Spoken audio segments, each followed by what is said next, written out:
سیدہ فاطمہ رضی اللہ تعالی عنہا کو باغ فدق ہبہ یا گفٹ کر دیا ہوتا تو آپ مطالبہ نہ کرتی ہوا فی حوضہا ملکہا، جبکہ باغ فدق آپ کی ملکیت میں موجود تھا۔ تو آپ نے جو مطالبہ کیا ہے یہ اس بات کا بین ثبوت اور دلیل ہے کہ آپ کو رسول خدا صلی اللہ علیہ وآلہ وسلم نے باغ فدق ہبہ نہیں کیا تھا، نہیں گفٹ کیا تھا۔ اور پھر یہ بات روایتاً درایتاً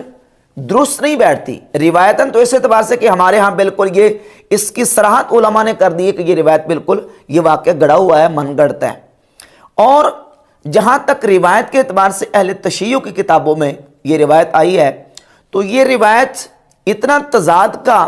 شکار ہے، اور علماء شیعہ نے اس قدر اس میں تضاد بیانی کی ہے، اس کی تضاد بیانی اور تعارض بتاتا ہے کہ یہ گڑا ہوا اور جھوٹا واقعہ ہے جس کا حقیقت کے ساتھ کوئی تعلق نہیں ہے۔ کیونکہ ایک مقولہ مشہور ہے کہ دروغ را حافظہ نباشد، جھوٹے بندے کا حافظہ نہیں ہوتا، وہ ایک جگہ پہ بات کچھ کرتا ہے، دوسری جگہ پہ کچھ کرتا ہے اور تیسری جگہ پہ کچھ کرتا ہے۔ جب اس واقعے کو گڑھا گیا صحابہ اکرام رضی اللہ تعالی عنہم کے مقام و مرتبے کو ڈیگریڈ کرنے کے لیے اور ان کے اوپر سب و شتم کا دروازہ کھولنے کے لیے، تو گڑھنے والوں نے اس کے اندر اتنی تضاد بینی کا وہ شکار ہوئے، ایک جگہ پہ کچھ، دوسری جگہ پہ کچھ اور تیسری جگہ پہ کچھ بیان کر دیا۔ مثال کے طور پر یہی واقعہ جب اہل تشیع کی تفاسیر کی کتابوں میں آیا تو تفاسیر کی کتابوں میں تفسیر عیاشی جلد نمبر 2 صفحہ 310 پہ، اور اسی طرح تفسیر صافی جلد نمبر 1 صفحہ نمبر 965 پہ، اور تفسیر البرہان میں جلد 2 صفحہ 415 پہ موجود ہے کہ جس وقت سورہ بنی اسرائیل کی آیت وَآتِ ذَا الْقُرْبَ حَقَّهُ یہ آیت نازل ہوئی تو نبی کریم علیہ السلام نے سیدہ فاطمہ رضی اللہ تعالیٰ عنہ کو بلایا۔ آپ کے ساتھ حضرت امام حسن بھی تھے، امام حسین بھی تھے۔ جب سیدہ آئیں تو امام حسن و حسین ساتھ رسول خدا صلی اللہ علیہ وآلہ وسلم نے فرمایا کہ فاطمہ میں نے تمہیں یہ فدق ہبہ کر دیا۔ تو یہ روایت اہل تشیع کی تفاسیر میں سورہ بنی اسرائیل کی آیت نمبر 26 کی تفسیر میں نقل کرتے ہیں۔ اب یہ درایتاً اس بات کو سمجھیں کہ یہ آیت وَآتِ ذَا الْقُرْبَ حَقَّهُ سورہ بنی اسرائیل یہ نازل ہوئی مکہ شریف میں،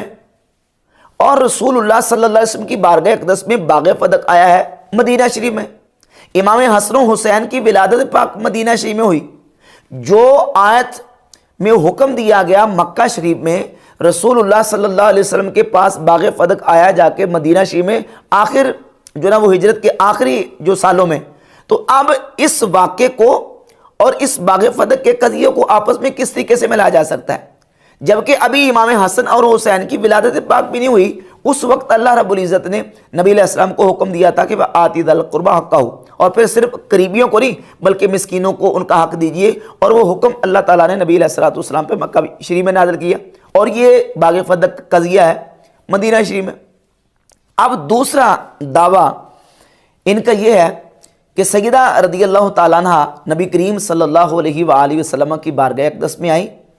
تو عرض کی یا رسول اللہ، اے میرے ابا جان آپ مجھے فدق صدقہ کر دیجئے۔ اور اس بات کو بیان کیا ہے شیعہ کے بہت بڑے عالم جن کو لکھتے ہیں فخر الشیعہ جن کو لکھتے ہیں شیخ مفید نے اپنی کتاب الاختصاص میں صفحہ نمبر 184 پہ لکھا ہے کہ سیدہ رضی اللہ تعالیٰ عنہ نبی علیہ السلام کی بارگاہ اقدس میں کہ حضور مجھے ہبہ کر دیں اور مجھے اس کو صدقہ کر دیں، تو نبی علیہ السلام نے صدقہ کر دیا۔ ایک تفسیر کی کتابیں یہ کہتی ہے کہ اللہ نے حکم دیا کہ اپنے قریبیوں کو یہ فدق ہبہ کر دیں۔ دوسری روایت الاختصاص کی کہتی ہے کہ نبی علیہ السلام سے سیدہ فاطمہ نے کہا کہ مجھے ہبہ کر دیں۔ اور تیسری روایت ملا باقر مجلسی نے اپنی کتاب حیات القلوب کی جلد نمبر 2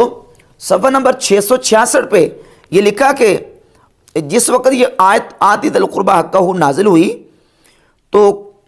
کہا فدق فاطمہ کو دے دیجئے جو ان کی والدہ خدیجہ اور ان کی بہن ہند ابی حالہ کی طرف سے میراث ہے۔